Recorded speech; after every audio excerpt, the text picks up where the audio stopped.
Okay, Daniel 3:13 through 17. Then Nebuchadnezzar, in rage and anger, gave orders to bring Shadrach, Meshach, and Abednego. Then these men were brought before the king. Nebuchadnezzar responded and said to them, "Is it true, Shadrach, Meshach, and Abednego, that you do not serve my gods or worship the golden image that I have set up? Now, if you are ready, at the moment you hear the sound of the horn, flute, lyre, trigon, psaltery, and bagpipe, and all kinds of music, to fall down and worship the image that I have made, very well. But if you will not worship, you will immediately be cast into the midst of a furnace of blazing fire. And what God is there who can deliver you out of my hands?" Shadrach, Meshach, and Abednego answered and said to the king, "O Nebuchadnezzar, we do not need to give you an answer concerning this matter. If it be so, our God, whom we serve, is able to deliver us from the furnace of blazing fire, and he will deliver us out of your hand, O God." I just learned something. I didn't know that bagpipe was in Scripture. Pretty interesting. Okay, last week we talked about Nebuchadnezzar's dream and the image that he saw.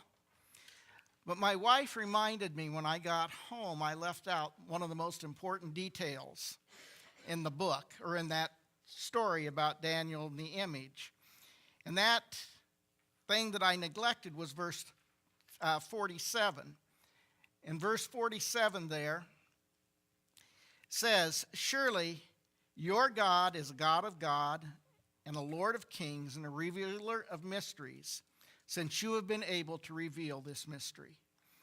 So what you find out is that Daniel and his companions were promoted, but at the same time, Nebuchadnezzar recognized the greatness of Daniel's God, that he was supreme over other gods, and that he can reveal mysteries. And that was important. But the important thing to also think about Nebuchadnezzar is he never recognizes Daniel as being Daniel's God as being his God. He just recognized that he was superior to his gods. I think that's important to know. And that brings us to today's story. Apparently Daniel's out of town because he's not actually involved in this story. Nebuchadnezzar's takes great pride in what he's done to unite the country, or unite government, bring so many people and overcome so many people. But yet he still forgets about, or to the point where he forgets about Daniel's God. It would seem impossible that a guy that has seen what happened and what Daniel was able to do, it would seem almost impossible that he would not know and continue to remember how great Daniel's God was.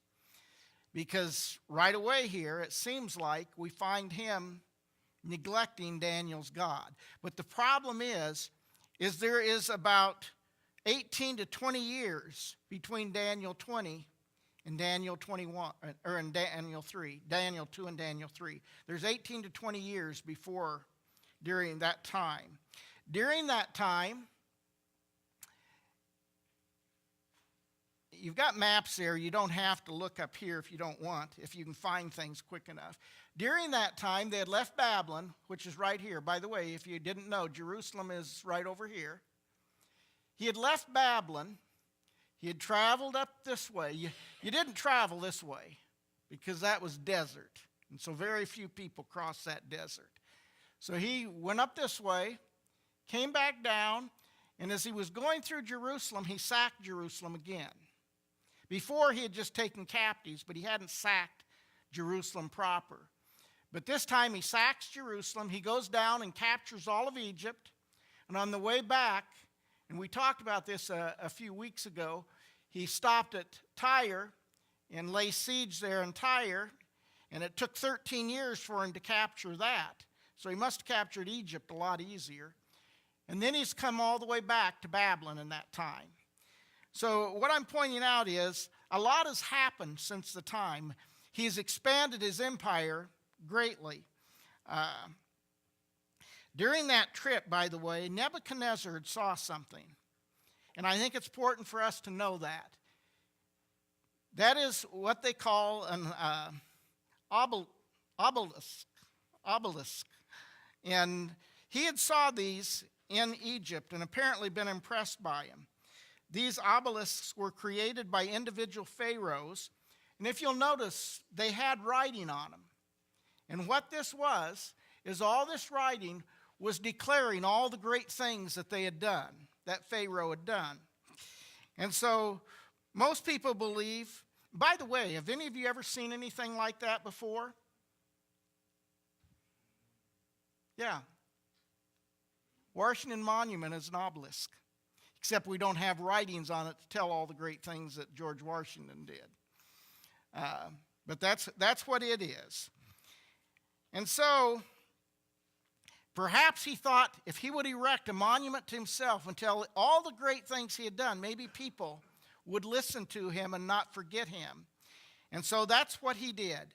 He had an idea for bringing his kingdom together. So he put up an obelisk. Any idea how big it was? Anyone want to guess? Okay. It was 90 feet tall, 90 feet wide.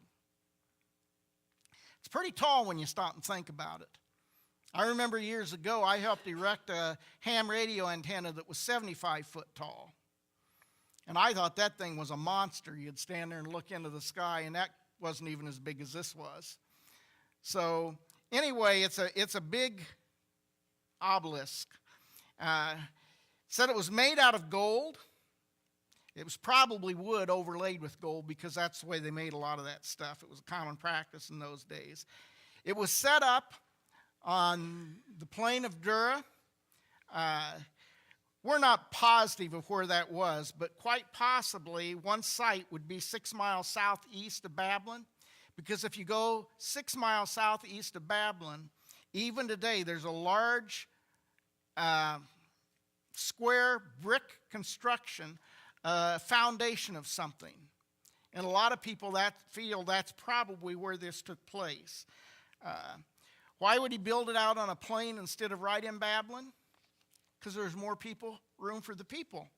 All those people that he mentioned that had together, there was more people for them to come.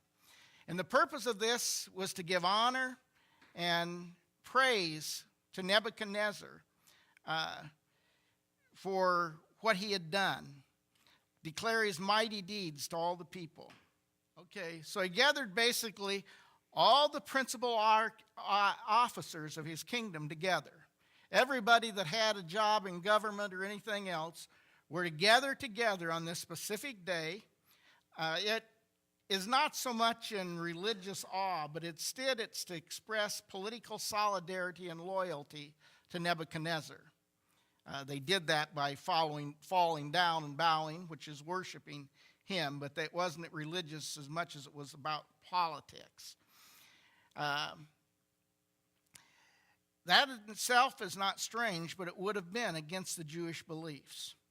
His instructions for worship were this: all the officials were together for the dedication, and at the sound of the musical instruments, all of the people were to bow down. And if you refuse, you were going to be thrown into a fiery furnace. These furnaces were probably kind of a circular at the bottom with one hole, a door, that they could use to bring ash out of the furnaces, but they were usually then a long chimney, and they were fed through the chimney down into the hole, is how they were used. But they were to be cast into a fiery furnace. They were to give homage to Nebuchadnezzar. And the problem was for the Jews is what? It was against their beliefs. So they couldn't bow down, and they knew it, and they didn't. Now, what happened is, with a huge group like that, Nebuchadnezzar, from where he was, probably couldn't even see they were still standing. But guess who could? Their old friends, the Chaldeans. The Chaldeans brought an accusation to Nebuchadnezzar against Shadrach, Meshach, and Abednego. Remember who the Chaldeans were? We talked about them, I think it was last week. They were some of the wise men that couldn't tell the dream to Nebuchadnezzar, and they were part of the group that Nebuchadnezzar was going to kill. So Daniel saved their lives, and now they're here. They're turning around and stabbing him and his friends basically in the back. They brought a threefold charge. First, he says, they have disregarded you. This is what they're telling Nebuchadnezzar. Second, they do not serve your gods. To them, that meant they were not being politically loyal to him.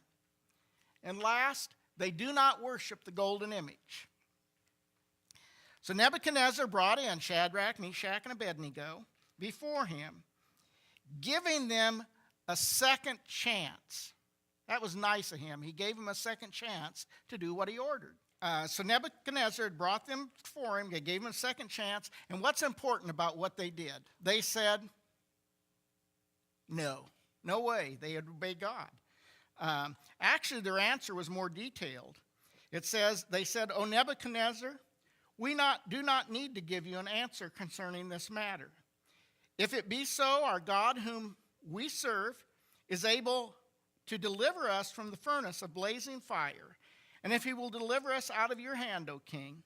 But even if he does not, let it be known to you, O king, that we are not going to serve your gods or worship the golden image that you have set up. So they're kind of treading on Nebuchadnezzar's pride. You know, he's got some people that are rebelling in his kingdom. He got exceedingly angry, and he said, heat up the fiery furnace 7 times hotter than it's been, than normal. And he says, tie them up, but leave their clothing on. Why'd they leave their clothes on? Fuel to the fire. Fuel to the fire. You need that fuel to the fire. And then he said, throw them in the fire. It was so hot that it killed those that threw them in. My question to you is this. Have you learned anything from Lisa's lesson this morning? Nebuchadnezzar could have learned a little bit more self-control.